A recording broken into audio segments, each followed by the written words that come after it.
Racikan Berita 1.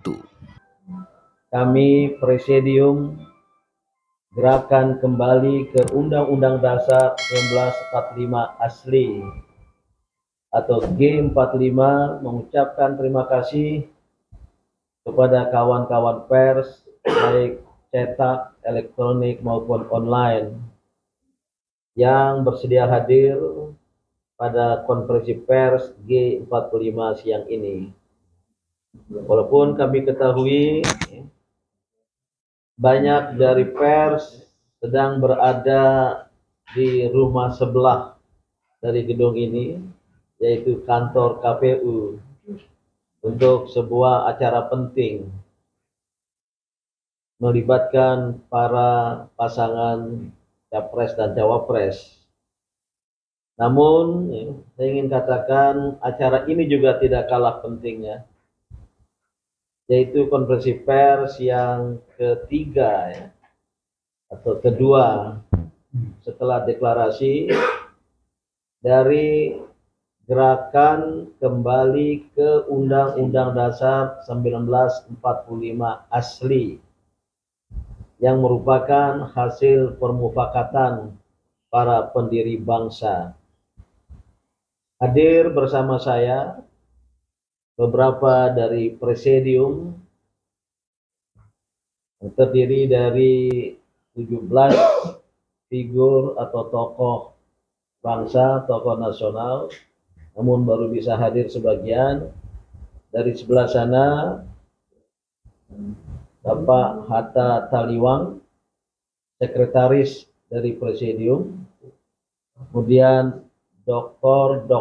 Tifauzia Tiasuma, calon doktor, salah seorang anggota presidium atau presidium, kemudian Jenderal Purnawirawan TNI Syamsir Siregar, sudah sangat dikenal, dia juga presidium.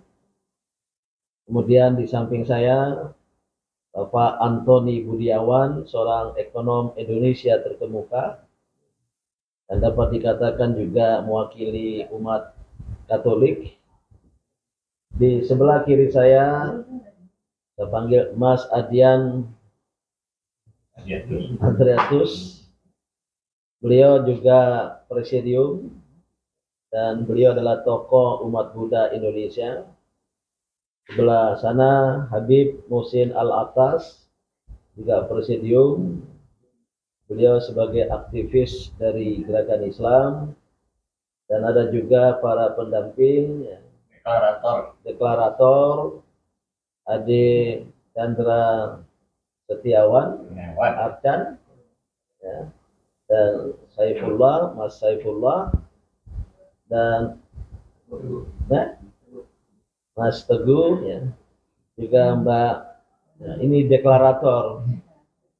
Sebagaimana mungkin diketahui, Gerakan Kembali ke Undang-Undang Dasar 1945 asli sudah dideklarasikan pada 7 November 2023 di Gedung Juang 1945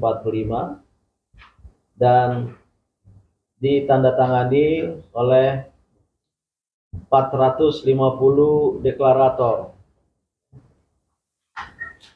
Dan dari para deklarator itulah ada presidium yang berjumlah 17 orang sebagian hadir. Ini baru datang Profesor Dr. Laude Kamaludin, juga presidium. Nah, saudara-saudara semua, pada konferensi pers kali ini, kali kedua, dan akan berlangsung secara berkesinambungan minimal sekali sepekan, seminggu, kami akan menyampaikan pikiran lanjutan yang merupakan penjelasan dari deklarasi. Jadi ada naskah deklarasi, kawan-kawan pers yang belum memilikinya nanti dapat meminta kepada kami. Maka pada setiap konferensi pers seperti sekarang ini ada pikiran-pikiran penjelasan yang lebih bersifat spesifik. yang sudah disepakati oleh presidium dan sudah dibagikan. Mohon kesediaan Dr. Tifauzia Tiasuma, Mbak Tifa untuk membacakannya. Berdua dengan Mas Adian secara bergantian.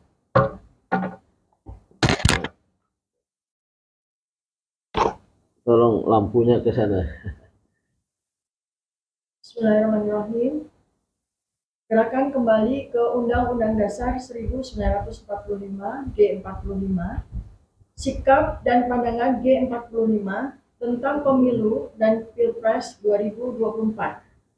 1. Walaupun G45 mengeritik Undang-Undang Dasar 2002 dan turunannya, yakni undang-undang yang mengatur partai politik, kedudukan MPR, DPR, DPD, serta yang mengatur tentang pemilu dan pilpres, namun G45 tidak menghalangi proses pemilu dan pilpres dan apalagi meminta untuk dihentikannya. 2. G45 menolak atau tidak setuju kembali ke Undang-Undang Dasar 1945 melalui dekret Presiden dan lembaga negara MPR yang ada sekarang. Karena Presiden dan dekret Presiden pada hakikatnya tidak bisa mengubah dan menetapkan Undang-Undang Dasar yang merupakan wewenang MPR seperti tertuang dalam pasal 3 ayat 1 Undang-Undang Dasar. Majelis Permusyawaratan Rakyat berwenang mengubah dan menetapkan Undang-Undang Dasar. 3. G45 meminta semua partai politik peserta pemilu dan pasangan Capres-Cawapres 2024 untuk berkomitmen memperbaiki tata kehidupan berbangsa dan bernegara dengan kembali ke Undang-Undang Dasar 1945 asli. 4. Mengusahakan kesepakatan nasional baru, yakni agar MPR hasil pemilu 2024 menetapkan pada sidang perdananya ketetapan rakyat untuk penerapan Undang-Undang Dasar 1945 asli secara murni dan konsekuen dengan pemberlakuan masa jabatan Presiden Wakil Presiden hanya maksimum 2 periode. 5. Hal-hal mengenai tindak lanjut dari kesepakatan nasional baru sebagaimana terdapat pada butir 4 di atas ditetapkan melalui musyawarah mufakat bersama seluruh elemen bangsa Indonesia. 6. Mengajak seluruh elemen bangsa untuk mendukung gerakan kembali ke Undang-Undang Dasar 1945 asli pasca pemilu dan Pilpres 2024 dan mengajak semua pihak yang memiliki pikiran yang sama untuk bergabung menjadi bagian sejarah bangsa dan negara yang sejati merealisasikan gerakan kembali ke Undang-Undang Dasar 45 asli ini. Jakarta, 27 November 2023. Terima kasih. Ya, demikian rilis untuk konferensi pers kali ini. Namun sebelumnya saya ingin kenalkan presidium yang baru tiba, Habib Sayuti Asyatri, juga presidium. Nah, saudara-saudara, khusus konferensi pers kali ini, kami ingin menjelaskan, menegaskan sikap dan pandangan. Karena banyak pertanyaan, apakah dengan kembali ke Undang-Undang Dasar 1945 asli berarti G45, ini nama kami ya, G45 tidak bersetuju bahkan menghalangi proses pemilu dan Pilpres 2024 yang sudah berjalan. Kami tegaskan tadi, kami mungkin berbeda dengan kelompok lain yang punya ide yang sama, kembali ke Undang-Undang Dasar 1945 asli, tetapi mengajukan pikiran lewat dekret Presiden. Dengan tegas kami nyatakan tadi, kami tidak bersetuju dengan pikiran tersebut. Karena ada alasan Presiden dengan dekret tidak punya wewenang untuk menyatakan kembali ke Undang-Undang Dasar 1945. Dan juga kami tidak bersetuju kalau itu diselenggarakan lewat MPR, lembaga negara tinggi negara yang ada sekarang. Oleh karena itu, walaupun G45 mengkritik penerapan Undang-Undang Dasar 2002, hasil amandemen dengan turunannya beberapa undang-undang tentang partai politik, tentang pemilu, tentang pilpres, tentu itu kita kritik. Makanya kembali ke Undang-Undang Dasar 1945 asli, namun kami memiliki ingin mengedepankan kearifan, proses yang sudah berjalan silakan berlanjut. Namun hasil dari pemilu dan pilpres 14 Februari 2024 nanti kita minta, kita desakkan, kita yakinkan untuk mengadakan sidang pertama dan perdana MPR yang akan datang. Dan kita minta, kita desakan dengan dukungan rakyat Indonesia agar MPR itu nanti menetapkan sebagai ketetapan pertama dan perdananya kembali ke Undang-Undang Dasar 1945 asli dengan adendum, dengan catatan khusus tentang masa jabatan presiden hanya maksimum 2 periode. Inilah apa yang ingin kami tegaskan. Mungkin saya ingin mengundang 1-2 dari presidium untuk memberikan pernyataan lanjutan sebelum nanti ada tanya jawab. Mungkin Jenderal Samsir Siregar. Baik, terima kasih Bapak Ketua Presidium yang kami hormati. Ini tidak ada Ketua Presidium. Kita secara kolektif, kolegial bersama-sama. Sekretaris ada ya? Ya, sekretaris ada. Baiklah, Bapak-bapak dan Ibu sekalian, pada kesempatan ini saya dari salah satu perwakilan dari Purnawirawan TNI yang ikut dalam presidium ini ingin menyampaikan beberapa hal yang mungkin perlu diketahui, bahwa sebenarnya kembali ke Undang-Undang Dasar 45 asli ini, kami dari Purnawirawan ABRI itu sejak tahun 2009 kami sudah mulai menjajaki, menelaah mengenai Undang-Undang Dasar 45 yang sebenarnya bukan Undang-Undang Dasar 1945, tapi Undang-Undang Dasar 2002. Karena banyak hal yang sangat berlawanan dengan apa yang diinginkan oleh Undang-Undang Dasar 45 asli. Kemudian kami waktu itu sudah selesai mengkaji ini untuk kembali ke Undang-Undang Dasar 45 asli, tapi banyak tantangannya dan bahkan tidak dianggap. Padahal kami sudah serahkan dulu pada anggota DPR, pada MPR waktu itu tahun 2009, tapi ya mungkin dibaca juga oleh mereka tidak. Maka dengan dikumandangkannya kembali untuk masalah kembali ke Undang-Undang Dasar 45 asli, kami sangat setuju dan sangat mendukung ini bisa terlaksana. Dan banyak hal tantangan memang, terutama kami sendiri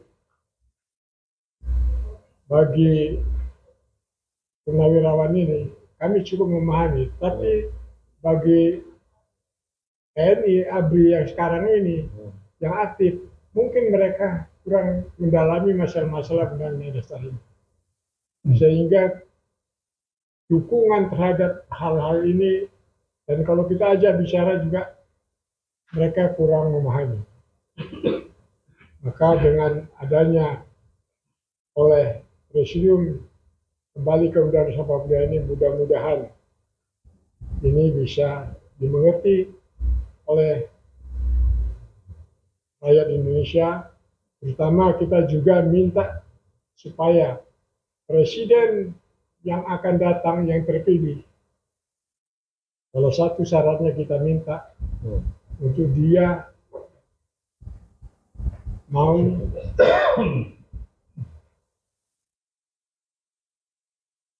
atau mendukung kembalinya Undang-Undang Dasar 45 ini asli, baru setelah itu bisa diamandemen.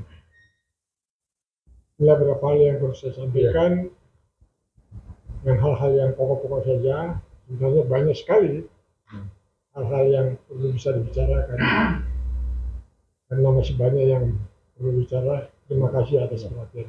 Terima kasih Jenderal Purnawirawan Syamsir Siregar.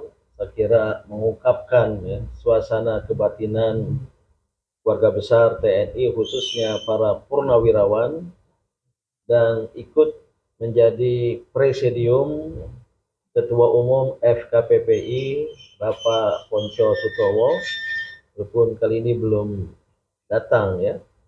Yang jelas pemberlakuan penerapan Undang-Undang 2002 yang merupakan penyimpangan dari Undang-Undang Dasar 1945 asli dirasakan merugikan TNI.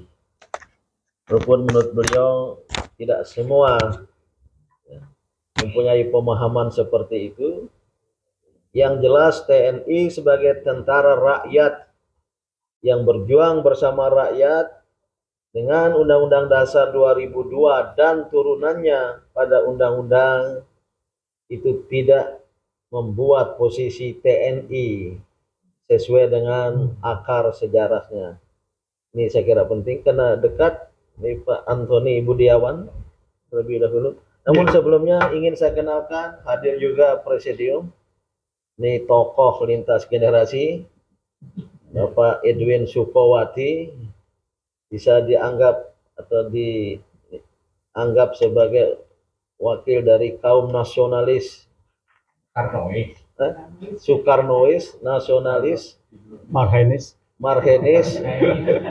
Ini termasuk pemrakarsa dari gerakan ini. Nanti beliau akan bicara. Pak Antoni Budiawan dulu. Terima kasih Pak Din. Kita harus sebetulnya apresiasi terhadap usaha Purnawirawan 2009 bahwa itu sudah ada desakan-desakan untuk kembali ke Undang-Undang Dasar 1945. Kita melihat bahwa visi dari Purnawirawan tersebut sangat valid, terutama kalau kita lihat sekarang dari 2009 lalu berjalan sampai dengan 2023 ini, maka dampak negatif dari Undang-Undang Dasar 2002 ini sudah sangat terasa sekali.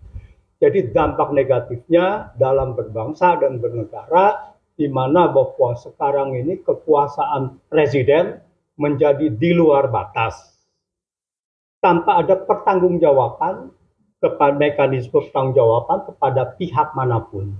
Sehingga berbohong, melanggar undang-undang, itu bebas semua dilakukan.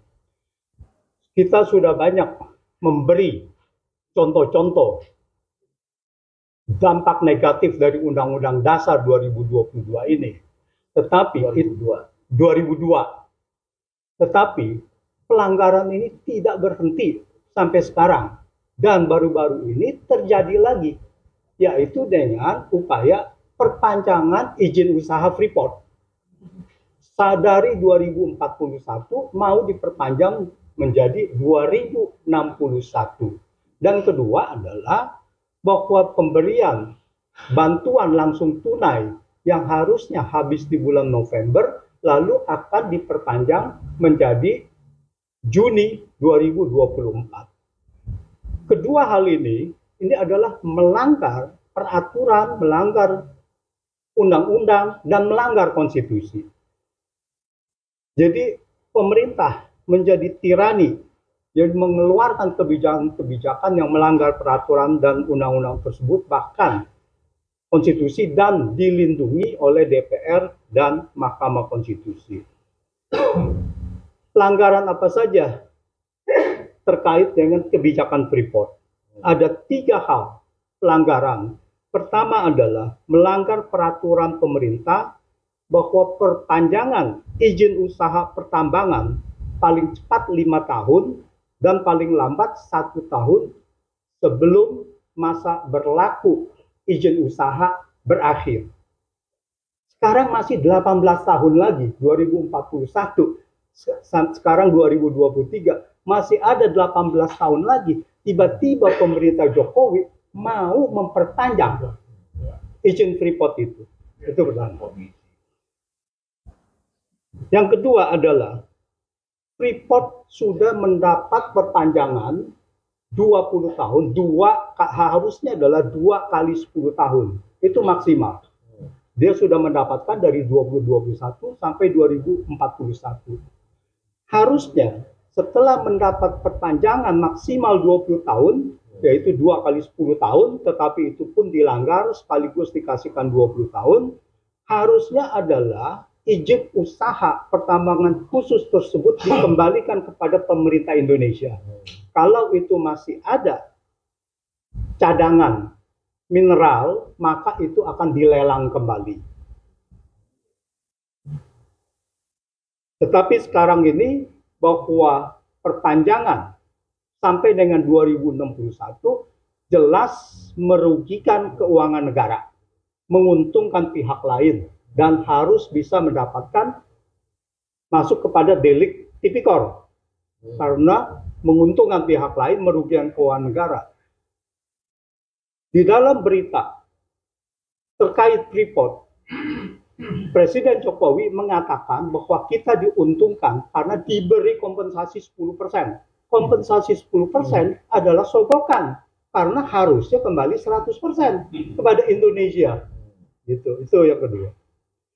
Yang ketiga, menurut peraturan yang sekarang berlaku, perpanjangan izin usaha Freeport baru bisa dievaluasi paling cepat 30 Desember 2036, yaitu 5 tahun paling cepat sebelum masa berakhir 2041. Pada saat itu, maka izin usaha itu akan dievaluasi oleh presiden yang akan datang 2036. Artinya memperpanjang saat ini oleh Presiden Jokowi merampas wewenang presiden yang akan datang dan melanggar pasal 7 Undang-Undang Dasar bahwa presiden memegang jabatan selama 5 tahun. Dia tidak boleh merebut hak-hak presiden yang akan datang. Nah itu. Lalu kita mendengar bahwa peraturan itu mau dirubah agar ini bisa dilakukan. Merubah peraturan merugikan keuangan negara, menguntungkan pihak tertentu, itu termasuk kebijakan yang bersifat koruptif. Dan pada saat itu ada contohnya di mana Thaksin, Perdana Menteri Thailand pada saat itu setelah kemudian dinyatakan bersalah oleh pengadilan Thailand karena kebijakan koruptifnya. Kebijakannya merubah undang-undang seolah-olah kebijakannya itu memenuhi persyaratan perundang-undangan, tetapi merugikan keuangan negara, dan akhirnya Thaksin dinyatakan bersalah dan dia menjadi buron dan sekarang sudah kembali ke Thailand dan dipenjara. Demikian tambahan dari saya tadi.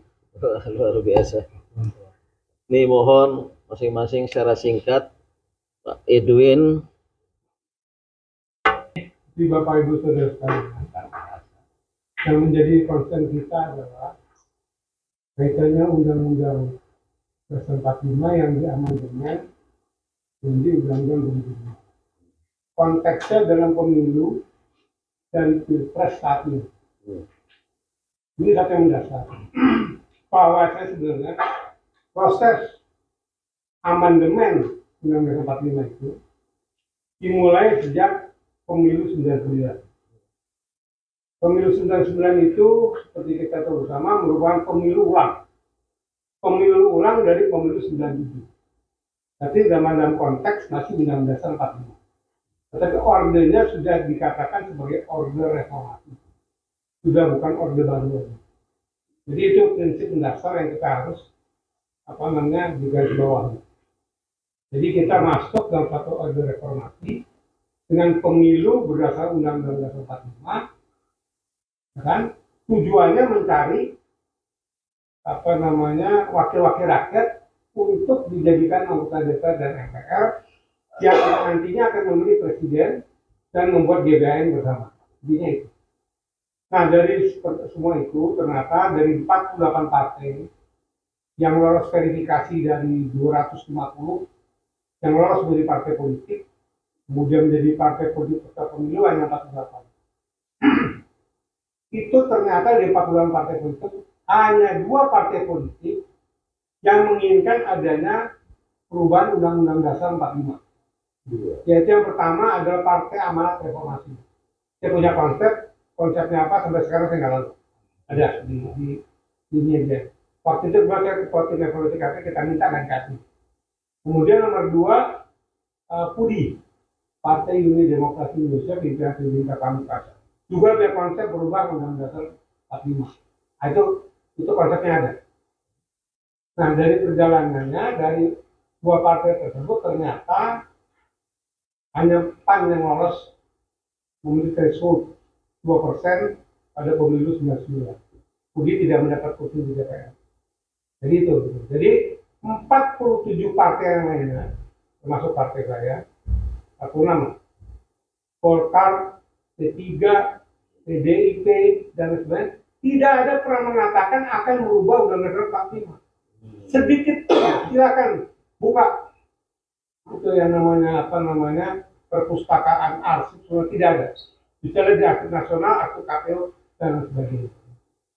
Itu yang mendasar. Kok tiba-tiba pada saat sidang umum MPR pertama tahun 99 mulai ada wacana merubah Undang-Undang 45 tahap 1, yaitu ambilin tahap 1. Itu masih yang ringan-ringan loh. Ya kan?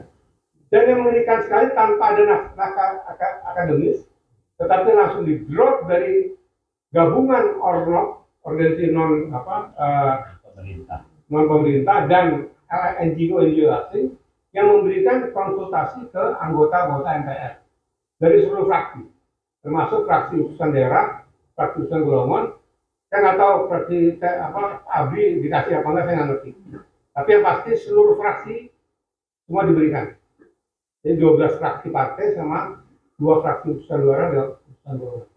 Nah, inilah akhirnya terjadi amandemen 1, amandemen 2. Nah, secara tertutup kita waktu itu pernah bicara sama Bu Sri, bahaya. Pak Dur waktu ini bahaya sekali. Nanti saya coba bicara dengan Pak Dur waktu itu sudah sangat tidak konsen sekali. Tapi pada menjelang amandemen ketiga, Gus Dur ditunjukkan. Ceritanya jadi lain. Jadi dari pembinaan ini bablas sosial. Semua jalan intinya adalah dirubah Undang-Undang 45 tanpa persetujuan rakyat. Jadi rakyat memilih tahun 99 tidak pada benak mereka akan ada perubahan Undang-Undang 45. Yang bicara itu hanya PAN sama PUDI dan kursinya PAN cuma berapa? 29 waktu itu. Jadi sangat minoritas tadi. PUDI tidak dapat kursi. Berarti sebenarnya hampir 95% rakyat Indonesia tidak menginginkan adanya amandemen Undang-Undang Dasar 45. Itu prinsip mendasar. Ini yang menjadi perjuangan daripada gerakan kita. Itu yang pertama. Dan yang perlu kita ingat, kalau saja Undang-Undang 2002 ini berjalan, memberikan suatu proses keadilan, menimbulkan kemakmuran, menimbulkan pemberantasan korupsi, pemberantasan nepotisme dan sebagainya, mungkin udah nggak ada cerita kembali. Udah nggak ada gunanya. Orang mau salah mau apa kek, yang penting lebih makmur, jinir lebih rendah. Ini bukannya jinir lebih kacau balau, lebih nepotisme dan lain sebagainya. Jadi ini yang menggerakkan kita semua untuk bersama teman-teman yang lain untuk kembali ke Undang-Undang 45 karena sudah menemui jalan buntu. Seperti sampaikan Bung Antoni tadi, nggak ada pertanggung jawab. Siapa pertanggung jawab siapa? Pertanggung jawabnya mau ikut-ikut Amerika, yaitu kepada rakyat. Rakyat dikasih sembako, dikasih BLT, selesai dipilih lagi. Ya kan, padahal itu uang negara kan gitu. Jadi hak daripada rakyat. Jadi hal inilah yang mau kita hentikan dengan menawarkan kembali ke Undang-Undang 45 asli yang kemudian kita perbaiki dengan adendum disesuaikan dengan perkembangan zaman.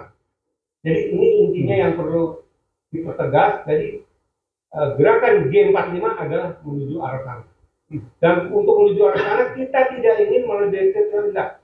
Kita proses yang terbuka, proses kita tanya rakyat. Ini mungkin makan waktu tahunan. Jadi kita mendapat yang nama undang-undang dasar yang luar biasa, yang betul-betul meneruskan aspirasi rakyat dan menjadikan satu harapan tanggal rakyat bukan pada orang per orang, bukan pada partai politik, tapi pada sistem kenegaraan yang ada dalam Undang-Undang Dasar 45 asli yang diadendum. Saya pikir itu yang bisa saya sampaikan dan mudah-mudahan menjadi referensi kita bersama. Terima kasih. Ini penting sekali. Beliau sebagai pelaku sejarah, kesimpulan penting tadi bahwa lewat pemilu 1999 sebagai pemilu pertama di era reformasi, rakyat mayoritas mutlak sekitar 90% lebih tidak memberi mandat untuk adanya perubahan Undang-Undang Dasar 1945. Namun partai-partai politik kemudian melakukan itu, maka muncullah Undang-Undang Dasar 2002 yang membuat kehidupan kebangsaan kenegaraan kita ya kacau balau, karut marut, kocar kacir, yang sebagian rakyat belum memahaminya. Maka kami ingin menyadarkan rakyat kembali ke Undang-Undang Dasar 45 adalah solusi dengan adendum yang sesuai dengan dinamika zaman nanti. Assalamualaikum warahmatullahi wabarakatuh. Pancasila dan Undang-Undang Dasar 1945 asli yang telah disusun oleh para pendiri bangsa ini sebetulnya kalau tidak boleh dikatakan sempurna karena kesempurnaan milik Tuhan Yang Maha Kuasa, ya hampir-hampir sempurna lah gitu kan. Tentu ada kelemahan-kelemahan. Akan tetapi ternyata itu yang disusun sudah sesuai dengan cita-cita bangsa bersama ke depan. Sampai 10 tahun, 20 tahun, 30 tahun, sampai 100 tahun masih bisa on sebetulnya, masih in. Tapi dari orde lama, orde baru sampai orde reformasi, ternyata itu pun belum konsisten dilaksanakan yang ada itu. Bahkan di orde lama, orde baru tidak dilaksanakan secara konsisten, di era orde reformasi malah di amandemen gitu kan. Artinya itu pasti menyalahi daripada kiblat atau tujuan daripada cita-cita bangsa dan negara sesuai yang dikehendaki oleh para pendiri bangsa ini. Ini menjadi catatan besar bagi kita. Padahal itu sudah format yang sangat luar biasa dari kecerdasan sebuah istiadat para ulama dan para tokoh-tokoh nasional di negeri kita tercinta ini. Oleh karena itu, dengan adanya amandemen 1, 2, 3, 4 itu ternyata memang setelah kita kaji berkali-kali secara akademis memang sudah keluar daripada dari track yang dituju oleh para pendiri bangsa ini.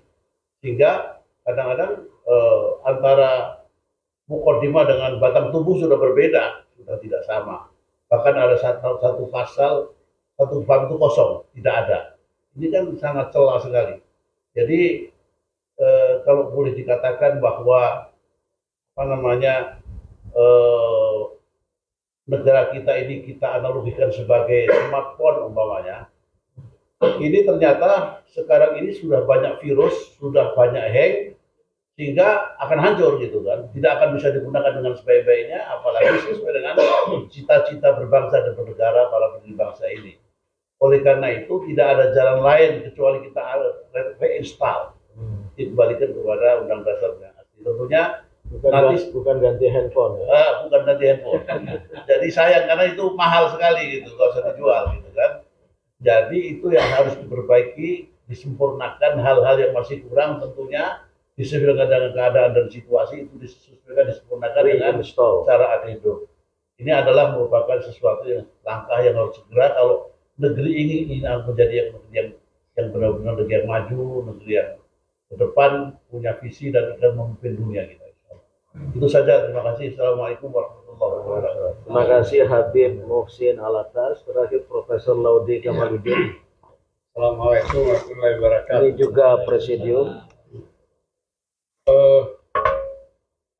Roh untuk kembali ke Undang-Undang 45. Satu aspek saja yang ingin saya menyoroti pada sore hari ini, terjadi liberalisasi yang tidak memperhatikan segmen masyarakatnya. Liberalisasi yang tidak memperhatikan segmen masyarakatnya akan menimbulkan kesenjangan yang besar sekali, sehingga yang kuat makin kuat, yang lemah makin lemah. Yang membahayakan dengan liberalisasi seperti sekarang ini, atau dengan kondisi mengapa kita harus kembali ke Undang-Undang 45, ternyata dihilangkannya putusan golongan dan putusan dari daerah itu menyebabkan partai politik itu terlalu dominan, gitu ya, sehingga kemudian negara bisa dijual. Kalau putusan daerah dan golongan itu segmentasi yang betul-betul mewakili daerah. Nah, dalam konteks ini kita sudah melihat bahwa cita-cita proklamasi kemerdekaan antara lain yang tertera di dalam pasal 5 ya, sila kelima Undang-Undang 45 mensejahterakan kehidupan berbangsa dan bernegara itu makin jauh, terutama dalam aspek pendidikan. Hari ini ada 11 lah sekarang ini juta orang yang sedang tidak dalam posisi, tidak dalam pendidikan, tidak dalam bekerja, dan tidak juga dalam training. Nah, kelompok ini yang paling menderita inilah yang kemudian menjadi kesenjangan. Sehingga mereka ini harus mendapat perhatian, dan di dalam Undang-Undang 45 yang asli itu, kelompok ini menjadi perhatian negara. Hari ini tidak diperhatikan. Saya kira itu yang beberapa hal yang saya sampaikan. Mudah-mudahan dengan konferensi pers ini, rakyat mulai menyadari bahwa kelompok yang istilahnya 11 juta ini terlupakan dan tidak satu pun yang memperhatikan. Mengenal mereka pun juga tidak. Saya kira itu. Terima kasih. Terima kasih Profesor Dr. Laudi Kamaluddin, Presidium. Terakhir Sekretaris dari Presidium. Nah, nanti sudah baca. Sebelum tanya jawab, mungkin lebih khusus tentang gerakan Bapak Hatta Taliwang.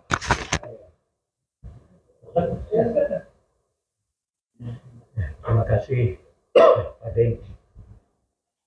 Ada 4 atau 5 hulu masalah, tapi saya hanya mau bahas satu saja hulu masalah dari perubahan atau amandemen Undang-Undang Dasar 45. Hulu yang utama itu adalah berlakunya sistem pilpres langsung, yang kita sudah tahu bagaimana ricu, rumit, saling fitnah, saling ini semua ini kan membuat. Padahal ada sistem yang sederhana yang diwariskan oleh pendiri bangsa kita. Sistem sederhana itu adalah sistem musyawarah, sistem perwakilan, ya kan? Partai-partai semua kan sistem perwakilan memilih ketua umum. Nggak ada yang meminta pemegang kartu anggota datang ke bilik suara lalu coblos pilih ketua umumnya, ya kan? Kok giliran pilih presiden mesti lewat langsung, mesti datang ke bilik suara, semua harus yang pegang KTP dan sebagainya. Kita punya demokrasi yang jauh murah sederhana. Kita sudah ada wakil rakyat dipilih lewat pemilu, yaitu anggota DPR. Kok mesti harus dipilih lagi? Kok nggak dipercaya untuk menjadi wakil memilih presiden gitu? Nah, ini membuat demokrasi kita ini menjadi tidak karuan-ruan. Karena biayanya jadi sangat mahal, 70 triliun itu dari negara.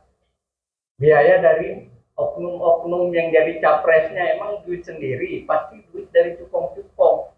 Sehingga kalau puasa akhirnya diatur oleh cukong. Apa balas budinya? Impor bebas, impor pangan, impor ini semua dampak dari memilih presiden yang boneka itu. Nah, sampai akhirnya diatur lagi untuk penerusan kekuasaan itu harus bisa dilanjutkan. Dilanjutkan dengan cara apa? Dengan cara seperti sekarang yang kita lihat kan. Harus ada penerus yang bisa dipercaya. Semua itu order dari oligarki yang mengatur kekuasaan. Mereka tidak mau terganggu. Jadi sistem ini benar-benar gila. Sistem musyawarah yang diperkenalkan oleh pendiri negara kita itu sangat sederhana. Cukup kumpul wakil rakyat, keterwakilan dari DPR, keterpilihan dari DPR. Ada keterwakilan dari utusan daerah, ada keterpilihan dari keterwakilan dari utusan golongan. 3 komponen ini mencerminkan bangsa Indonesia yang bisa memilih presiden. Dan insya Allah kalau di gedung MPR calonnya pasti yang terbaik. Karena nanti kan tokoh-tokoh senior ada di MPR.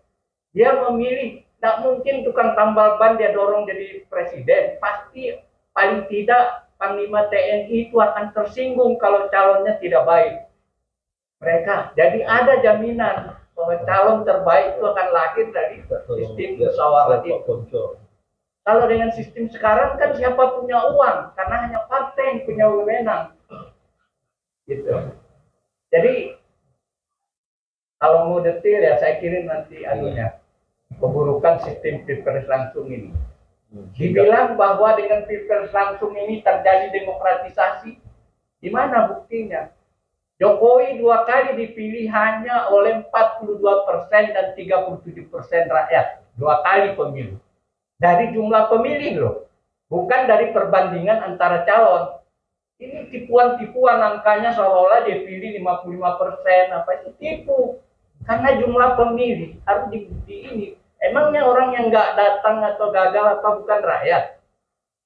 Itu hanya sekian persen. Jadi tidak juga terjadi demokrasi. 50+1 itu yang diagung-agungkan oleh demokrasi liberal itu. Nggak ada. Nggak ada. Nggak terjadi demokrasi itu. Itu saya bilang di berbagai tulisan itu legal tapi tidak legitimate. Sistem yang sekarang ini. Dia legal sebagai presiden tapi tidak legitimate karena rakyat tidak mayoritas memilih dia. Saya kira itu aja dari saya ya. Pak Hatta Taliwang sebagai aktivis lintas zaman, hatinya boleh jadi panas tapi pikirannya masih dingin insya Allah. Ini ada 2 presidium yang baru datang, mohon tolong diberi kursi ya. Pak Ponco Sutowo, dan Pak Tony Hashim. Kalau ada kursi nggak di depan sana? Ya. Nanti beliau biar menjawab pertanyaan. Adakah cukup pengantar penjelasan? Pak Tony di sini, Pak Tony Hashim. Ada pertanyaan dari kawan-kawan? Nanti Pak Ponco, Pak Tony Hashim bicara belakangan ya. Silakan. Ya. Dalam konferensi pers ketiga ini, saya mengulang konferensi pers yang kedua. Mohon biar semua penonton yang dari streaming, dari YouTube ini, dapat penjelasan dari Pak Din dan ini, apakah gerakan kembali Undang-Undang Sepak Bola asli ini, di 45 ini, mengacu kepada piagam Jakarta.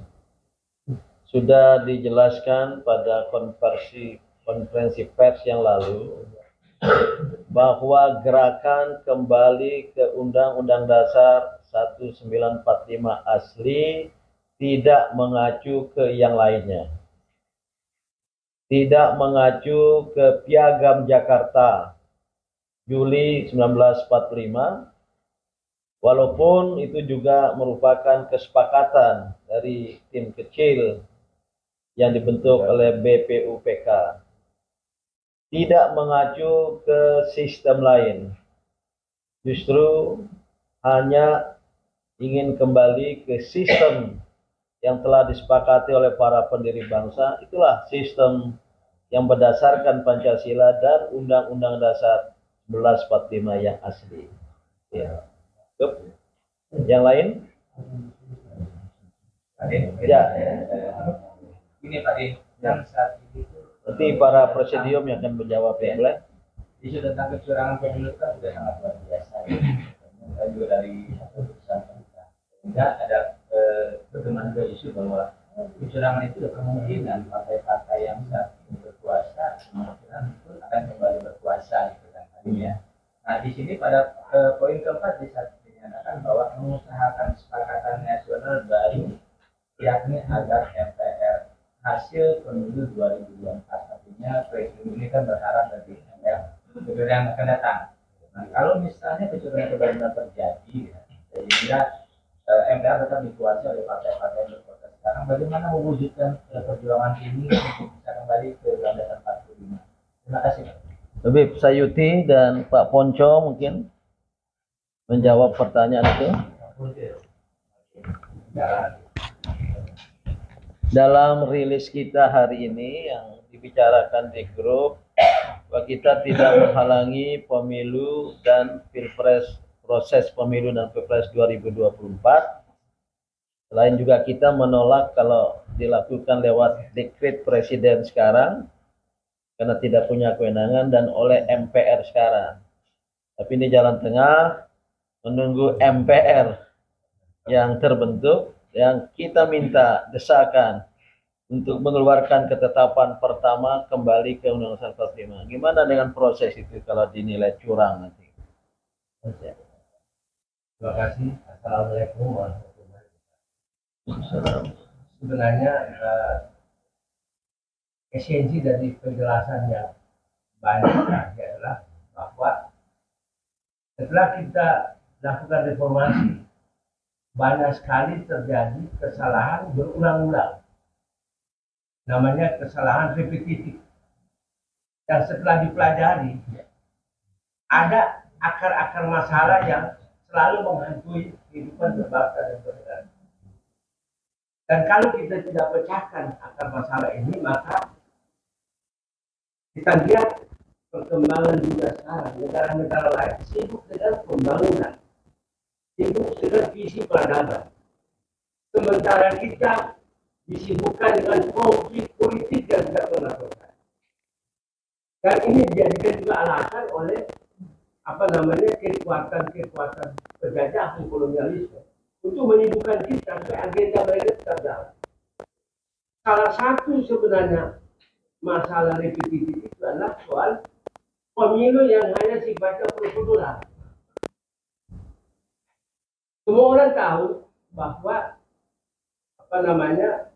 kalau penghitungan suara tidak selesai di tingkat kecamatan yang bisa diketahui 3 hari hasil pemilu, maka sesudah itu suara yang dihitung di kabupaten, di provinsi, itu sudah dikelola.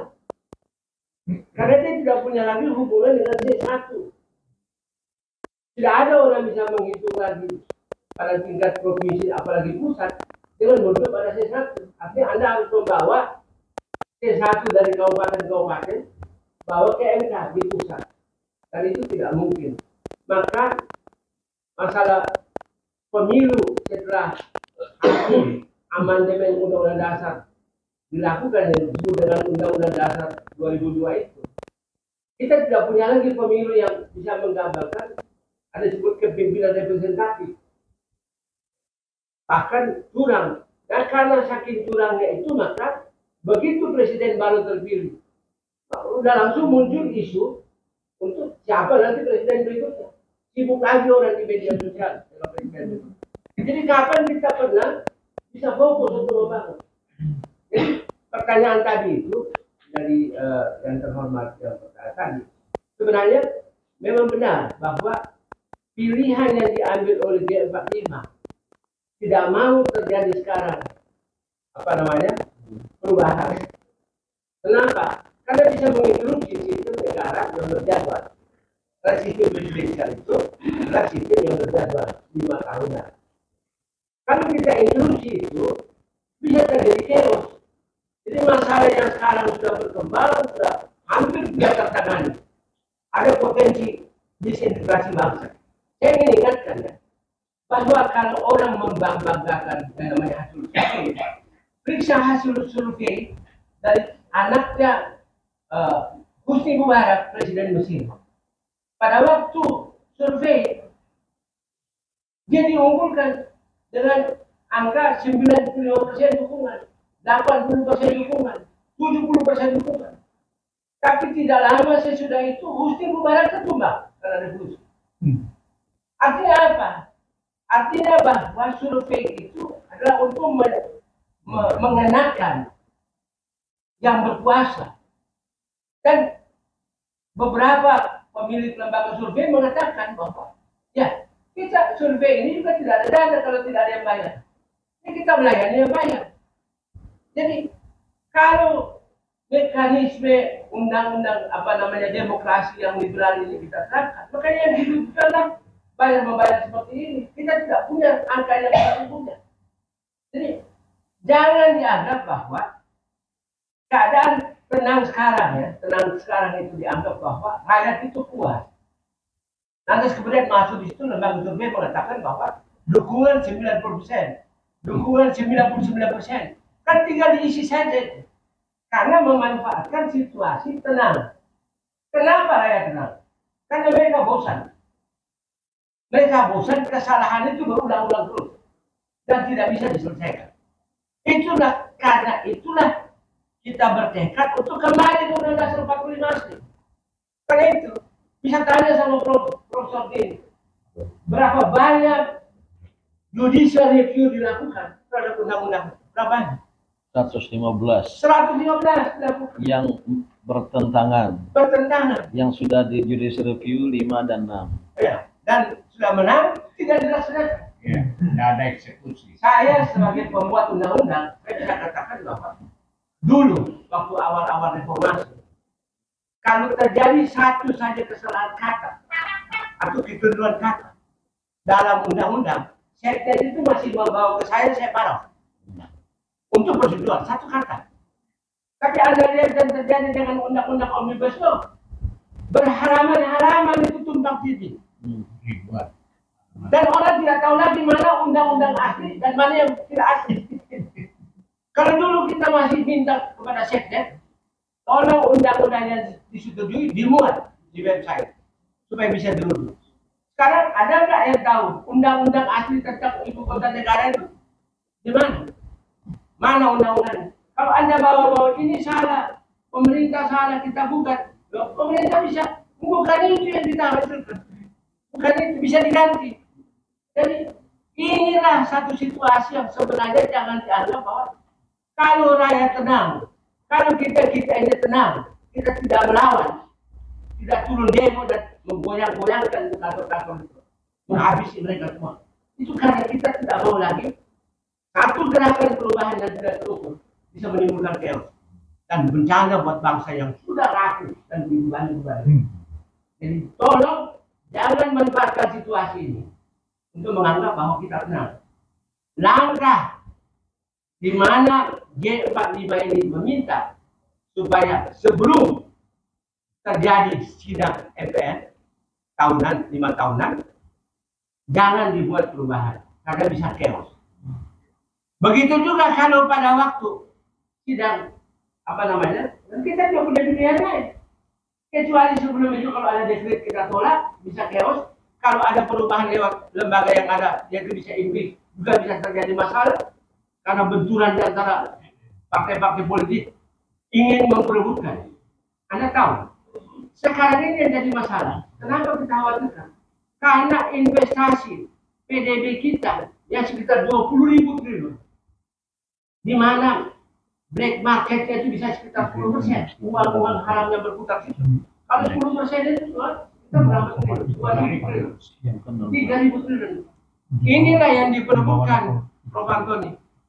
Inilah orang-orang ini takut, ini seakan-akan ada harta karun di depan yang mereka perlukan. Tidak ada mau yang satu menang, yang lain tidak dapat bagian. Nah, situasi ini kita tidak ingin G45 menurut saya, Prof. tidak ingin membuat yang tambah rumah. Maka pilihan kita hanyalah kalau Anda menganggap bahwa MPR hasil pemilu nanti juga tidak layak, ya kita tidak punya pilihan lain. Pada waktu itu nanti akan ada tindakan lain. Karena energi rakyat itu sudah mendidih untuk ada perubahan.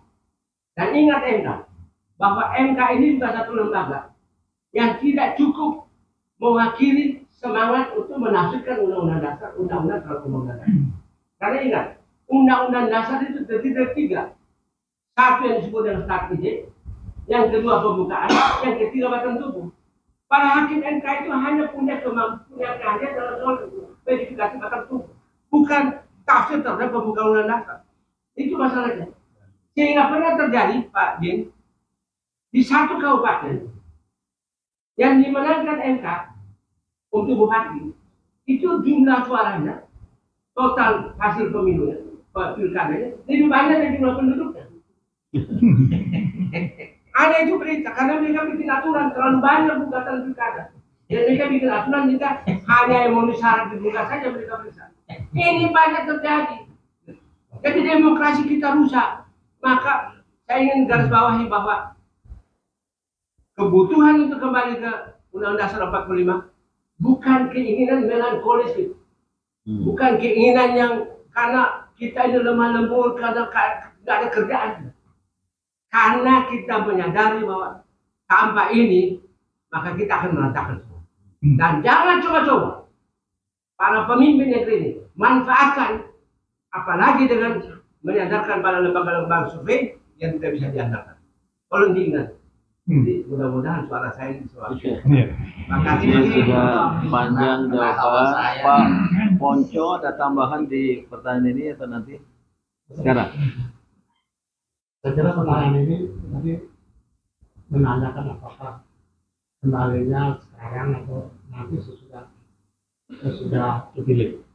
Pemilu. artinya MPR baru gitu. Dan ada indikasi kecurangan, maka mungkin MPR itu aja kan. Saya kira kita mesti lihat dari aspek ini. Kembali ke Undang-Undang Dasar 45 suatu kebutuhan. Karena tata kelola negara kita sudah menyimpang jauh dari apa yang di cipta negara itu sudah berubah jauh. Bahwa perubahan-perubahan itu membuat akhirnya hari ini kita bicara pemilu itu atau demokrasi itu sempit, cuma pemilu itu dari demokrasi. Di luar itu nggak ada demokrasi. Pada inti dasarnya kan negara Indonesia itu hanya bisa maju kalau partisipasi rakyatnya banyak. Partisipasi rakyat itu tinggi, untuk itulah diperlukan demokrasi. Kalau nggak ada demokrasi, bagaimana mereka partisipasi? Jadi jangan partisipasi rakyat, demokrasi itu disebutkan cuma soal pemilu, lebih-lebih lagi soal pilpres saja. Demokrasi kalau ada 280 juta rakyat Indonesia, yang kerja 50 juta, yang 230 juta nonton, insya Allah kita lakukan. Gak mungkin, mesti semua turun, mesti semua itu syaratnya. Dan syarat itulah maka demokrasi. Dan Indonesia ini negara yang ada kekhususan Indonesia. Indonesia itu negara yang paling bineka di dunia. Gak ada yang lebih bineka dari Indonesia. Negara Cina itu lebih banyak, tapi tidak sebineka Indonesia. Mungkin artinya di Cina mungkin 40 kan, kita 1000 lebih. Ini menurut saya sih bukan menurut saya. Jadi artinya kita unik. Oleh karena itu kita tidak mungkin istilahnya hanya sekelompok orang yang mengatakan semua partisipasi. Kalau semua partisipasi dengan kebinekaan itu, maka mesti dicari titik temu. Tidak bisa semua sependapat. Hal-hal apa saja yang kita sependapat itu yang kita pakai sebagai patokan. Itu kita maju ke depan. Karena kita bineka. Dan jangan pernah bermimpi. Dan dari yang 1000 lebih etnik itu, yang masyarakatnya lebih dari 1 juta, cuma 11. Yang 1.100 sekian tuh kurang dari 1 juta. Orang Banten tuh ada di Jawa. Dia campur orang Jawa, tetap aja mau jadi orang Banten, nggak mau jadi orang Jawa. Mau diapain tetap dia gitu. Jadi tak mungkin yang orang Jawa bilang orang Banten ikut-ikut aja lah kamu cuma sedikit. Nggak mungkin. Semua orang punya pendapat. Orang yang minoritas itu boleh tidak jadi pemimpin, karena pemimpin terdiri dari mayoritas. Tetapi aspirasi mereka harus ditampung. Nggak mungkin aspirasi mereka itu ditinggal begitu saja. Nggak mungkin, harus ditampung. Sekecil apapun dia, ada orang kaya, orang mesti ditampung aspirasinya. Itulah ya, menjadi spesifikasi bisa. Jadi demokrasi itu supaya nampung yang semua itu berpartisipasi. Karena seolah-olah kalau udah mayoritas pilih gitu, sudah, yang lain pasti ikut. Tidak mungkin. Itu tidak terjadi di Indonesia. Itu tidak terjadi. Sifat manusia itu begitu. Aspirasi harus ditampung. Dan itu untuk demokrasi. Makanya kita harus bicarakan demokrasi itu seperti apa.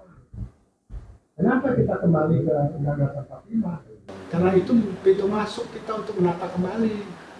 Kalau nggak dari situ, dari mana kita mulai menata ini? Terlalu banyak penyimpangannya gitu. Terlalu luas gitu. Dan kalau itu tidak kita lakukan hari ini, kapan lagi? Tunggu kita pecah perang kayak di Arab Spring gitu. Sudah keburu kacau itu. Dan jangan lupa salah satu hal yang paling menonjol di Indonesia itu, kita diberi berkah kekayaan alam yang cukup ya Allah. Tapi celakanya orang yang kekayaan alamnya cukup itu kayak Brunei, kayak Arab, rakyatnya makmur. Kita kekayaan alam cukup, kita dijajah. Bukankah kita dijajah karena kekayaan alam? Itu yang kita pelajari. Jangan pernah percaya bahwa karena kekayaan alam lantas kita bisa hidup senang-senang saja. Kita masih berupaya. Kekayaan alam kita bagus, kita memenuhi kebutuhan kita sendiri nggak cukup. Ini yang menurut saya kekayaan alam yang terbaik. Apa betul kita cuma menghadiri hilirisasi dari semuanya beres? Nggak mungkin. Hilirisasi itu cuma menghasilkan 20% dari APBN. Hilirisasi kan? Tambahan lah itu ya. Dulu ayah saya urus minyak 7% dari APBN, itu aja nggak cukup. Karena kuncinya bukan di situ, tapi partisipasi masyarakat. Hanya dengan partisipasi masyarakat lah bahwa demokrasi itu yang tidak masuk saja Indonesia bisa maju di situ. Tolong lihat perspektifnya, jangan disempitkan. Olah demokrasi cuma pemilu. Kalau sempit, partisipasi itu kata kunci. Saya itu tambahan untuk memberi. Jadi, ini ada tambahan Pak Antoni ini. Iya, terima kasih Pak Din. Jadi saya ingin menggarisbawahi pertanyaan tadi. Apakah kita melihat kenapa kita meminta MPR yang akan datang untuk kembali kepada Undang-Undang Dasar? Saya rasa adalah kata kuncinya adalah dan secara fundamental bahwa G45 tidak ingin mengganggu jadwal yang sudah ada, yaitu jadwal Pilpres 5 tahunan. Itu yang tidak mau kita ganggu. Oleh karena itu, bahwa sebagai konsekuensi logis, maka setelah Pilpres, setelah pemilu, maka kita mendesak untuk kembali kepada Undang-Undang Dasar 45. Oleh karena itu dari MPR yang akan datang. Bagaimana kalau MPR-nya hasil dari pemilu curang? Nah, ini adalah suatu isu yang berbeda. Yaitu bagaimana kontrol masyarakat, bagaimana kita mendesak bahwa pemilu yang akan datang harus jurdil. Nah, ini yang harus kita kuatkan. Tetapi apapun itu kembali kepada Undang-Undang Dasar 45 harus melalui MPR yang akan datang. Ya, kenapa yang akan datang? Kenapa tidak 5 tahun yang akan datang? Karena yang akan datang adalah kita melihat urgensi bahwa ini harus kembali kepada Undang-Undang Dasar 45, siapapun yang PR-nya itu. Demikian. Jelasnya, gerakan kembali ke Undang-Undang Dasar 1945 asli oleh G45 ini kita niatkan sebagai jalan damai, jalan tengah, dan itulah jalan ideal. Dalam bahasa hukum Islam, mohon maaf saya pakai, ada pendekatan akhafud dororain. Dororain, dua bahaya. Dan yang masalah itu mengambil yang paling rendah derajat bahayanya. Bahaya pertama adalah jika kehidupan kenegaraan dan kebangsaan Indonesia berlangsung dengan Undang-Undang Dasar 2002 dan turunannya, itu akan menimbulkan tidak hanya bahaya bagi bangsa di masa depan, tapi akan membawa malapetaka kebangsaan. Itu bahaya besar. Bahaya kedua, kalau dilakukan sekarang lewat dekret presiden yang itu tidak punya dasar hukum, tidak berkewenangan, atau oleh MPR yang ada sekarang dengan konfigurasi politik yang kami kritik, itu juga akan membawa bahaya. Maka jalan tengahnya kita menunggu MPR baru, dan ini juga merupakan suatu kearifan bahwa gerakan ini bukan dari kevakuman, namun ya, tetap berpegang teguh kepada nilai-nilai kebenaran. Namun MPR baru itu satu, harus segera bersidang dan menetapkan pada sidang perdananya kembali ke Undang-Undang Dasar 1945. Baru kemudian ketatanegaraan kita diatur bertolak dari pelaksanaan Undang-Undang Dasar 1945 yang asli secara murni dan konsekuen, walaupun kami membuka peluang bagi adendum khususnya tentang masa jabatan presiden hanya maksimum 2 kali. Jadi mohon maksimum 2 kali. Minimal adendum itu menyangkut pembatasan. Adendum itu minimal itu, dan ada prinsip dan nilai-nilai lain sebagai imperatif pesan dari Undang-Undang Dasar 1945 itu. Nanti diserahkan kepada permusyawaratan rakyat. Ada pertanyaan mungkin terakhir? Nanti di wartawan. Ya. Dari TV One? Mana TV One tadi? Ya, silakan. Perkenalkan, saya Kenan dari TV One, menyoroti pernyataan yang disampaikan oleh Jenderal Noel Syasir. Tadi sempat menyampaikan bahwa banyak undang-undang dasar yang saat ini berlaku ini merugikan, salah satunya merugikan institusi TNI.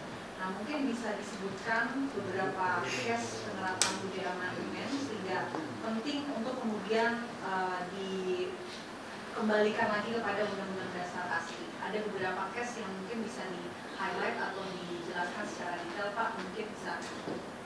Ini mohon setelah Pak Syamsir Siregar, Pak Ponco sekali lagi sebagai Ketua KPPI. Saya akan sampaikan beberapa hal yang perlu diketahui tentang Undang-Undang Dasar 2002 ini. Undang Dasar 2002 ini 90% itu sudah ditukangi dengan tidak sesuai dengan Undang-Undang Dasar 45.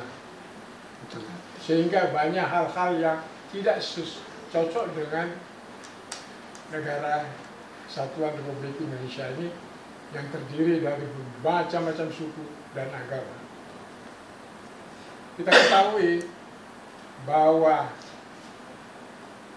saya katakan tadi tahun 2009 kami sudah menelaah masalah-masalah Undang-Undang Dasar yang 2002 ini, Dan hasilnya kami telah sampaikan kepada DPR, MPR, tapi sama sekali tidak digubris. Tidak digubris. Banyak sekali masalah-masalah kalau saudara-saudara teliti itu. Masa ada undang-undang dasar pasal saya lupa itu kosong sekali. Babnya, bab 4, bab 3, GPA maksudnya kosong kan? Iya, Pak. Iya, DPR. Kosong. Iya. Ada pasal kosong. Pasal yang kosong. Masa undang-undang seperti kita ketahui bahwa undang-undang dasar ini pedoman bangsa dan negara ini untuk melaksanakan negara ini melaksanakan tugasnya. Tapi kalau undang-undang dasarnya kacau ini gimana? Sehingga tentunya saya mengharapkan juga kalau bisa kita undang ini calon-calon presiden ini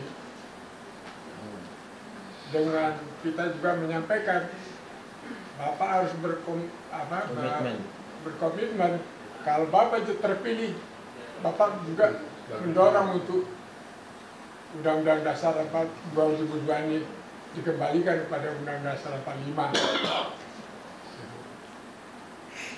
Karena kalau ini terus, ya kita alami semacam sekarang ini juga terus. Nah, itulah beberapa hal. Sebenarnya banyak sekali yang perlu kami pelajari waktu itu tahun 2009. Saya udah banyak lupa. Itu tentang kesalahan-kesalahan yang perlu diperbaiki di dalam Undang-Undang Dasar 2002 ini. Itulah beberapa yang bersih. Pak Ponco mungkin menambahkan apa yang dirasakan oleh keluarga besar TNI sebagai sebuah kerugian kalau tidak penyimpangan. Menyambung apa yang disampaikan Pak Samsir, Purnawirawan TNI Polri itu organisasi yang paling pertama meributkan soal kembali Undang-Undang 45. Sejak mulainya dan sampai sekarang. 2009 ya? Enggak, itu dari mulai 2004 sudah ribut kita. 2004. Ribut tiap-tiap tahun. Mengkajinya. Posisi mereka hari ini seperti kita. Kalau lihat dari keterangan Foucault, di Foucault itu keterangannya bahwa kembali itu menurut MPR yang baru. Persis seperti kita. Ada yang kembali melalui dekret, tapi kalau Foucault kembali dulu. Permasalahan yang kita rasakan bahwa ada perubahan dari demokrasi kita. Sekarang demokrasi kita itu liberal. Padahal menurut Bung Hatta, dasar demokrasi Indonesia itu ada 3, yaitu demokrasi liberal, demokrasi barat ini, demokrasi tradisional atau demokrasi desa. Di desa dimanapun di Indonesia itu namanya beda-beda, tapi ada rempah desa, ada apa, namanya beda, tapi ada hal-hal penting, selalu ada perundingan di desa. Yang ketiga, dasarnya demokrasi Indonesia itu adalah agama Islam, ajaran agama Islam, yaitu musyawarah. Itu ajaran. Jadi menurut Bung Hatta, bukan menurut saya, Hatta, 3 itu. Sekarang yang 2 ini hilang. Kenapa tiba-tiba menjadi nggak karu-karuan? Karena kemampuan 2 aliran tadi yang bisa menampung aspirasi menjadi hilang. Seolah-olah semua gitu. Kalau kita perhatikan rembuk desa gitu, setiap ada hal-hal yang penting di desa itu dibicarakan gitu. Tapi yang dibicarakan itu program, mau ngapain? Kepala desanya nggak diganti. Mau bikin ini, mau bikin itu, rebutlah orang desa gitu. Jadi itulah program kita bersama. Sekarang kita terjemahkan lain. Kalau demokrasi itu ganti pemimpin kan begitu. Jadi aspirasi pekerjaan mana itu kan itu hilang sama sekali masa itu. Kedua tadi kita musyawarah, hikmat bijaksanaan dalam musyawarah kan. Yang penting itu pertama adalah akal, pikiran-pikiran nalar yang konkret yang dijadikan, bukan hitung-hitungan angka. Nalar dulu, dari nalar itu baru gitu. Itu ajaran agama Islam gitu. Dengan kebinekaan kita itu yang benar gitu. Kalau enggak kan pasti orang Jawa sama orang Islam aja presiden, yang lain mah nonton aja. Apa itu? Bukan itu Indonesia. Gitu. Kebetulan saya orang Jawa, saya orang Islam. Nah, itu saya diam-diam aja. Gitu. Bukan itu. Pak Samsir marah sama saya. Gitu. Jadi TNI juga, gitu kan. Dan yang menonjol sekarang ini, suka apa tidak suka, TNI adalah organisasi yang paling di depan dalam mendarah semangat kebangsaan kita. TNI itu yang paling depan dalam semangat kebangsaan kita. Gara-gara Undang-Undang Dasar 2002, mereka dikucilkan. Kalau mereka dikucilkan, bukan TNI yang rugi, kita yang rugi. Kita yang rugi. Kalau TNI kan nggak ada pemimpinnya. Kalau pemimpinnya orang Jawa ya hormat, orang Batak hormat juga dia, nggak ada dia.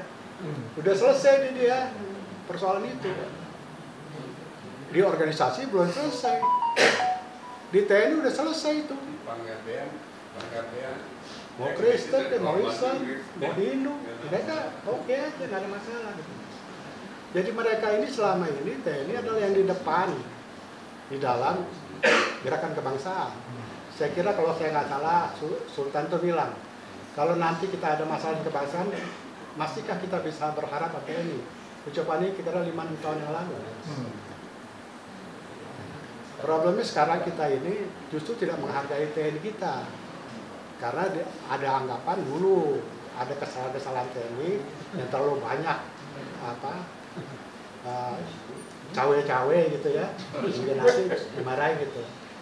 Sebetulnya yang salah itu adalah, yang salah itu malah menurutnya adalah kalau di kita itu namanya kekaryaan, naruh orang itu.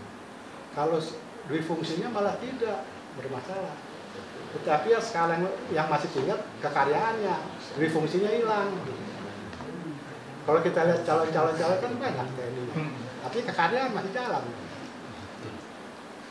Duit fungsinya malah dihilangin, yang penting masih hilang. Saya orang yang nggak percaya armed forces dimanapun, di zaman kapanpun tidak berpolitik. Saya nggak percaya itu. Dari zaman Romawi, zaman Mongolia, zaman sekarang Amerika, itu yang Jenderal Desertson yang jadi Menteri Luar Negeri itu siapa? Baru meninggal ini. Nggak mungkin dia jadi Menteri Luar Negeri. Colin Powell nggak mungkin jadi Menteri kalau tentara Amerika tidak berpolitik. Tidak mungkin.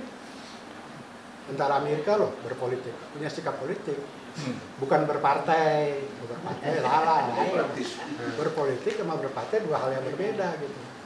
Kita menyalahkan berpartai yang sebetulnya nggak boleh, berpolitik malah yang nggak boleh. Jadi berpolitik itu harus. Tentara tidak berpolitik bingung gitu.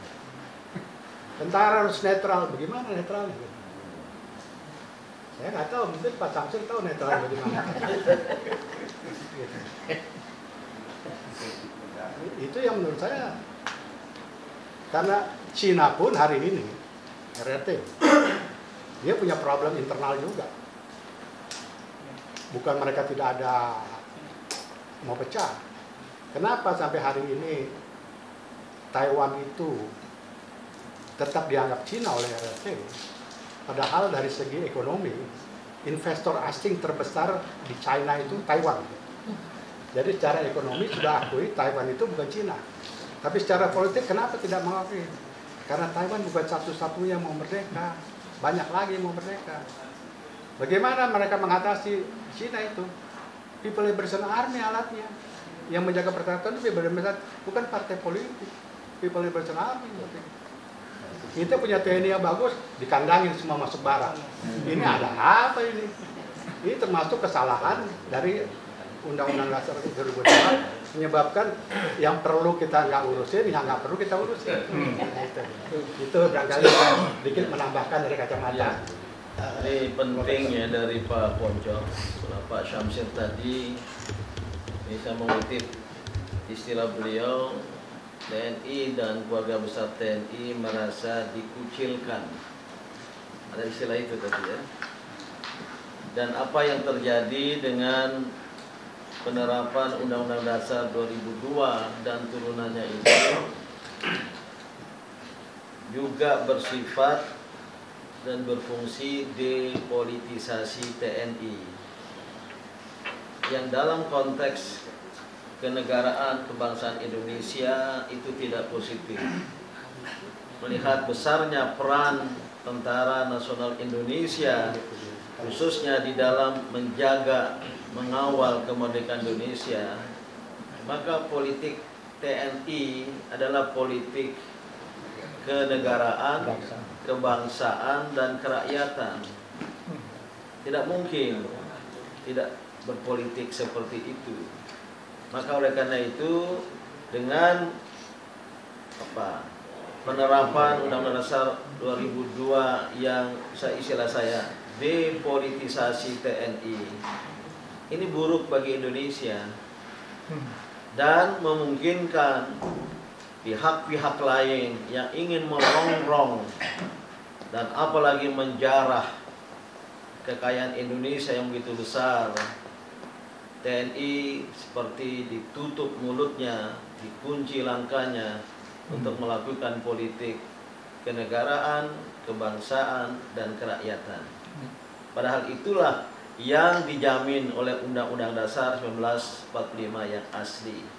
Maka kira-kira pesan terselubung dari Jenderal Purnawirawan dan Ketua Umum FKPPI, keluarga besar TNI dan TNI baik yang aktif dan sudah non-aktif akan mendukung gerakan kembali ke Undang-Undang 1945 yang asli. Saya minta Mbak Tifa, walaupun tadi membaca pernyataan dan Mas Adian menambahkan atau apa saja yang ingin ditambahkan, cuma hasil penelusuran ke sebuah sekolah di Australia nggak usah di sini. Kalau wartawan mau ditanya di luar konferensi pers boleh, karena saya baca di media, wah luar biasa sampai ke Australia mencari sebuah sekolah, ternyata sudah tutup. Ya, tapi jangan di sini, di luar ini nanti. Tapi ada nggak kaitan dengan isu konferensi pers kita ini? Beliau presidium juga, mewakili kalangan. Ya, Pak Din, kalau dikaitkan dengan hal tersebut, ini adalah salah satu wujud dari liberalisasi yang kebablasan. Karena sebenarnya kalau saya karena seorang dokter, jadi saya lebih menyoroti bahwa dengan Undang-Undang Dasar 2002 yang sampai implementasinya sampai dengan hari ini, itu membawa implikasi yang luar biasa negatif terhadap kondisi kesehatan bangsa Indonesia akibat dari Undang-Undang Dasar, Undang-Undang Kesehatan tahun 2023 yang merupakan salah satu produk berbahaya dari Undang-Undang Dasar 2002. Kenapa? Karena kesehatan menjadi dikapitalisasi luar biasa dan kebebasan manusia itu menjadi tidak lagi dimiliki. Karena nanti apabila Undang-Undang Kesehatan 2023 itu sudah diimplementasikan pada seluruh aspek pelayanan kesehatan, termasuk manusia-manusianya, baik yang menjadi pelaku kesehatan maupun manusia-manusianya menjadi subjek ataupun objek dari Undang-Undang Kesehatan itu, yang saat ini belum semuanya dilaksanakan pasal-pasalnya, itu akan semakin terlihat betapa buruknya Undang-Undang Dasar 2002 itu. Seperti contoh, tanpa pemberitahuan, tanpa informasi yang memadai, bahkan mungkin juga DPR pun tidak tahu, Indonesia melalui Presiden berinisiatif bersama dengan Amerika Serikat mendukung pelaksanaan Pandemic Treaty. Bahkan setelah kami telusuri, yang mengusung dan mendukung Pandemic Treaty itu lahir dan kemudian disepakati menjadi undang-undang yang berlaku di seluruh anggota WHO, itu ternyata Indonesia. Dan ini itu adalah perwujudan pengejawantahan turunan dari Undang-Undang Kesehatan 2023. Saya contohkan, karena pandemic treaty itu nanti akan berlaku bulan Desember 2023. Ada waktu 1-2 minggu buat kita untuk menggagalkan pandemic treaty itu. Karena ini sangat penting. Apabila nanti disepakati, maka pilihannya hanya 2. Kita harus mengikuti secara bulat atau kita harus keluar dari WHO. Nah, hal yang sangat penting ini tidak dikomunikasikan. Bahkan saya ragu apakah Komisi 9 DPR itu memahami persis tentang pandemic treaty itu dan dampak dari pelaksananya nanti. Saya contohkan, misalnya di dalam pandemic treaty itu, yang juga pasal-pasal pandemic treaty itu ada di Undang-Undang Kesehatan 2023 yang merupakan anak dari Undang-Undang Dasar 2002. Misalnya di dalam suatu wilayahnya tidak usah besar saja, wilayah kecil saja, kemudian ternyata terjadi kejadian luar biasa, wabah kecil saja, maka di situ seluruh peraturan yang berkaitan dengan wabah, dengan epidemi yang sudah dibuat oleh WHO harus dilaksanakan. Misalnya, WHO mengatakan semua penduduk harus dikunci, maka semua harus dikunci tanpa terkecuali. Semua penduduk harus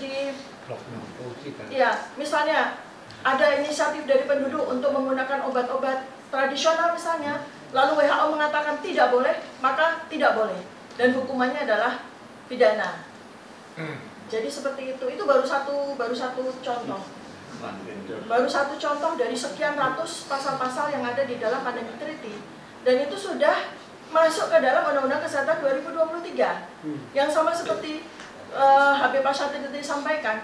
Sampai dengan hari ini kami para dokter tidak tahu yang mana Undang-Undang Kesehatan 2023 itu. Kami berdebat terus. Berapa halaman Undang-Undang Kesehatan 2023? Ada yang menyebutkan 479, ada yang menyebutkan 458, seperti itu. Jadi ini dibuat begitu ngambang. Sementara di depan mata ada pandemic treaty. Artinya apa?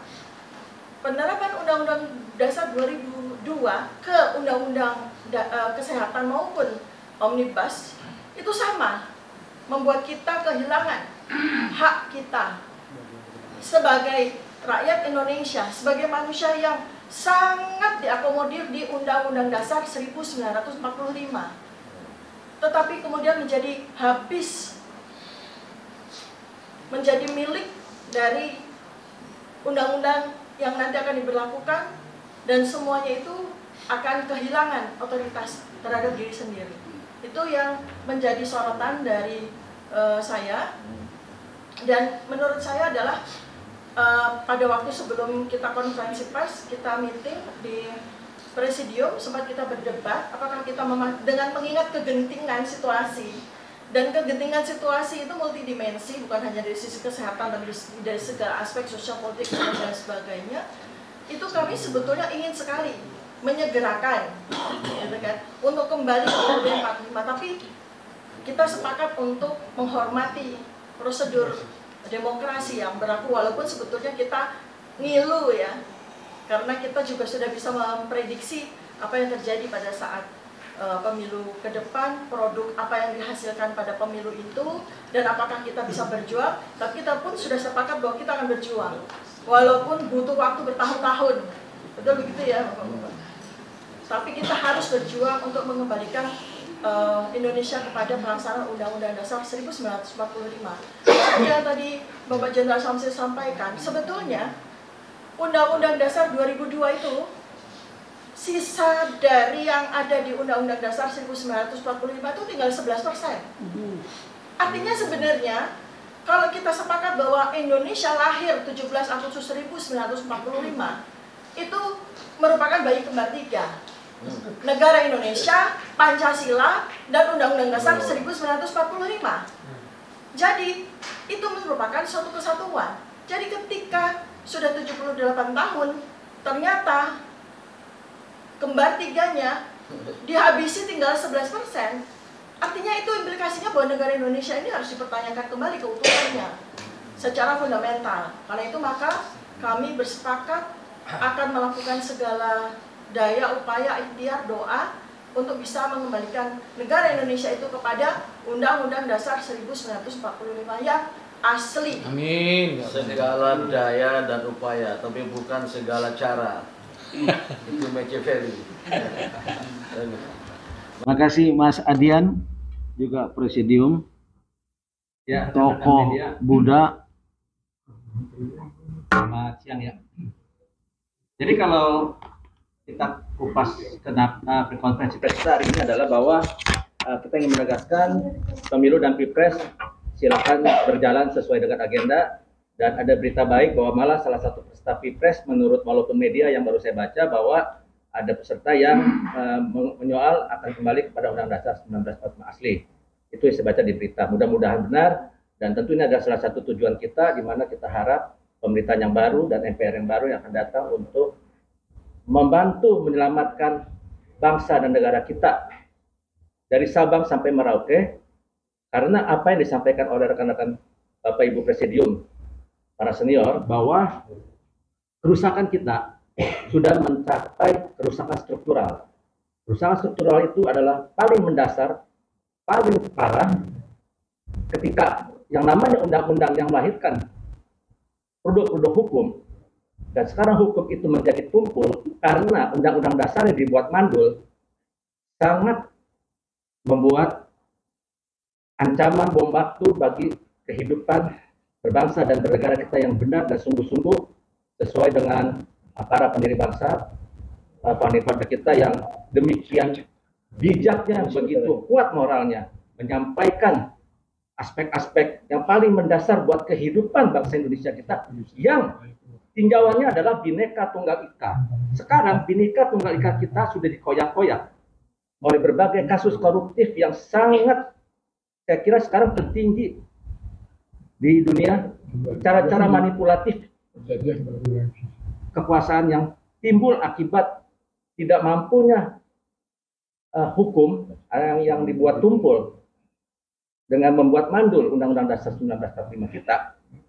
Maka gerakan 45 ini adalah gerakan yang luhur, bukan semata-mata hanya percakapan diskusi biasa dan bersama-sama untuk mencoba menyampaikan aspirasi hanya karena perasaan pribadi, tapi jelas kami berkumpul karena gerakan 45 ini akan memiliki langkah-langkah hingga mungkin akan menyerahkan sebuah buku atau yang disebut buku putih atau buku apa saja menurut istilah Pak Din kepada MPR yang akan datang sebelum bersidang untuk menyetujui kembalinya Undang Dasar 1945 kita asli.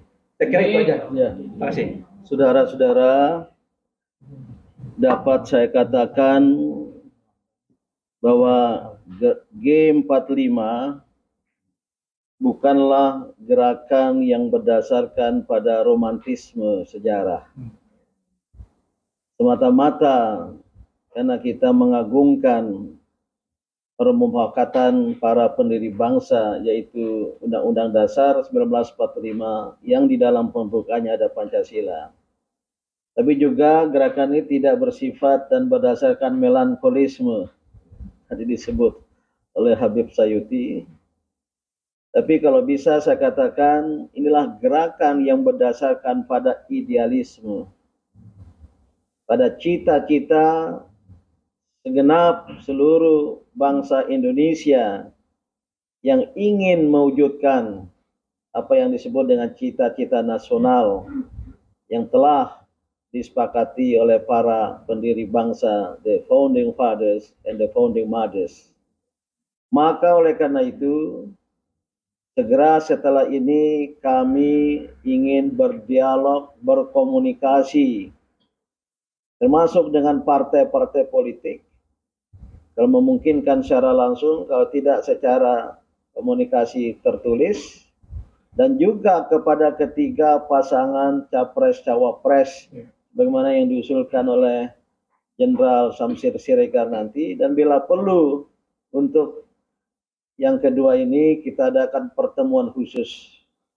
Kami menyampaikan pikiran secara tertulis, dan insya Allah lewat tadi disebut sebuah buku putih ya, yang menjelaskan alasan, tujuan dari kembali ke Undang-Undang Dasar 1945 asli itu dalam suatu forum, dan ini sangat tergantung dan kita minta kesediaan ya lewat saudara-saudara semua menyebarkan bahwa G45 akan mengundang ketiga pasangan presiden, capres dan cawapres. Terutama kita ingin tahu komitmen mereka kepada gerakan kami ini kembali ke Undang-Undang 1945 yang asli gitu. Dan konferensi pers ini akan kita adakan secara berkala sekali setiap minggu. Mungkin yang ini yang keberapa? Pimpinan ketiga katanya. Oh, termasuk ya, ini kali ketiga, kali keempat insya Allah minggu depan ya, di tempat dan nanti akan kami sampaikan. Kami mohon kepada kawan-kawan pers untuk mendukung bila perlu bergabung. Ya, bila perlu bergabung pada gerakan atau G45 ini. Nanti Mas Tony Hashim, Presidium, yang meminangi komunikasi, dokumentasi, dan publikasi, ya, itu akan bisa berkomunikasi dengan saudara-saudara semua. Ini terus terang melihat figur-figur, ya, nanti figur-figur ini, ya, kami ini insya Allah sudah selesai dengan dunia, ya, sudah selesai dengan dunia. Kecuali kalau ada yang merasa masih belum, yang masih muda ya. Ini semata-mata untuk idealisme. Dan sekali lagi, tolong ya, karena ada gerakan lain, bahkan juga sudah membentuk Dewan Konstitusi, kami tidak bermusuhan. Kami tidak ingin apa? Berkonfrontasi. Kalau tidak ketemu di tengah, duduk. Ya, kami memiliki banyak persamaan walaupun ada perbedaan. Yang jelas, tolong G45, karena di masyarakat ada kerancuan persepsi. Kami menolak atau bahasa halusnya tidak bersetuju dengan pendekatan dekret presiden yang sekarang. Presiden? Ya, Insinyur Joko Widodo, ya, karena tidak punya kewenangan secara konstitusional. Tadi ada di poin itu, dan juga tidak melalui MPR sekarang. Nah, namun ya, dengan kearifan sebagai jalan damai, jalan tengah, kita silakan proses pemilu pilpres berjalan. Kalau ada kecurangan yang membawa kepada tidak hanya sengketa, silang sengketa, tapi pertentangan masyarakat, justru G45 mendapatkan momentumnya. Maka tolong kepada segenap rakyat Indonesia yang mau bergabung, ya, ini saya pribadi menginginkan gerakan rakyat kepada organisasi-organisasi masyarakat, lembaga-lembaga masyarakat, silakan bergabung dengan membentuk kelompok pendukung G45. Kelompok pendukung G45. Saudara-saudara, karena waktu sudah masuk waktu asar bagi yang muslim, nanti untuk doorstop, ya, itu saya minta Pak Edwin sama Pak Ponco yang diwawancarai, ya, berdua beliau untuk doorstop, ganti-gantian. Yang kedua khusus Dr. Tifauzia Tiasuma, kalau mau ada doorstop khusus soal kunjungannya ke sebuah sekolah yang sudah tutup di Australia, boleh itu. Ah, beliau itu. Ya, itu mau disebut di luar G45 boleh atau masih bagian dari G45. Ya. Kami ucapkan terima kasih dan mohon sekali ya, mungkin kalau enggak Senin, Selasa depan lagi ya. Gerakan kembali ke Undang-Undang 1945 asli G45 merdeka, merdeka, merdeka.